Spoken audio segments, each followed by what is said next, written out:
smirk, sir. You are the Secretary of Defense. The time of the gentlelady has expired.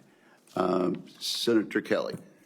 Thank you, Mr. Chairman. Mr. Secretary, I want to talk about the proposed Golden Dome missile defense system. There's a request to spend $25 billion in this year alone. First of all, is this system designed to intercept a full salvo attack? Senator, it's a multi-layer system that would include different types of salvos. Obviously, so it's not just Rogue Nation. Okay. Well, it's meant to. Yes, it's not meant to be just one nation. It could be utilized in against Russia scenarios. and China, full salvo. So what kind of reliability are you aiming to build into the system? Are we looking for something like 4 nines on intercept success? 99.99% reliability?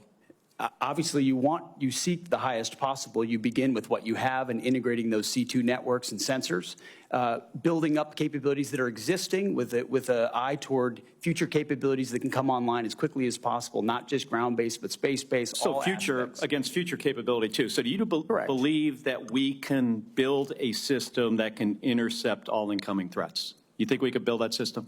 This is a very hard physics problem. You would know as well as anybody, sir, how difficult this problem is, and that's why we put our best people on it. We think the American people deserve it. So let me tell you what I think we're facing here. You're talking about hundreds of ICBMs launched simultaneously, varying trajectories, MIRVs, so multiple reentry vehicles, thousands of decoys, hypersonic glide vehicles, all at once. And considering what the future threat might be, it might even be more complicated than that. And you're proposing spending not just $25 billion, but upwards of, I think CBO estimated this at least $500 billion, other estimates, $1 trillion. I am all for having a system that would work. I am not sure that the physics can get there on this. It's incredibly complicated. So I want to get to another issue that you're facing here. How much of the staff of the Office of the Director of Operational Test and Evaluation did you cut? After collaboration, sir, with the service departments, the Joint Staff, and others, we identified that as a place where there were redundancies and multiple additional layers that were unnecessary. I'll tell you what you cut. You cut 74%. Most of it. That's what I was going to say. Most of it. And was your decision to cut more than half of the Pentagon's Testing and Evaluation Office staff driven in part by concerns about the office's plan to oversee testing of Golden Dome?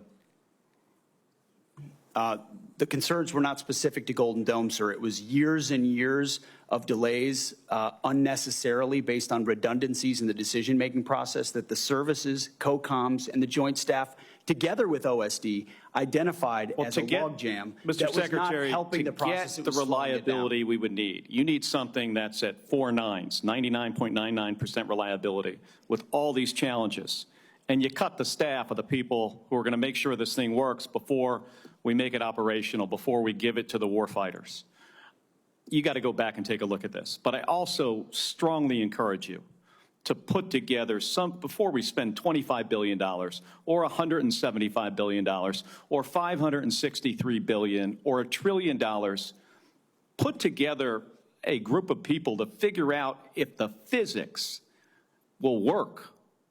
You could go down a road here and spend hundreds and hundreds of billions of dollars of the taxpayer money, get to the end, and we have a system that is not functional. That very well could happen. And you're doing this just because the president, and I understand your role as the Secretary of Defense. You got to execute what the president says. But this idea, might not be fully baked.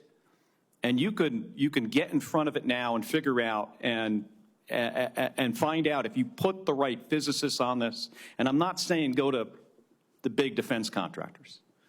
Going to scientists, and I know there's a questionable relationship with this administration and scientists, but go to some scientists, figure out what we would have to do to build a system, and then make smart decisions before we spend hundreds and hundreds of billions of dollars. Senator, we're doing that. leveraging existing technologies and not premising the project on aspirational technologies, what we can actually do, and would Well, welcome. $25 billion in the first year is a lot of money. That's more than just figuring out if we have the ability to build a system that can handle a full salvo threat, hypersonic glide vehicles, MERS, thousands of decoys. Thank you, Mr. Thank Chairman. you, Senator Kelly. Senator Sheehy.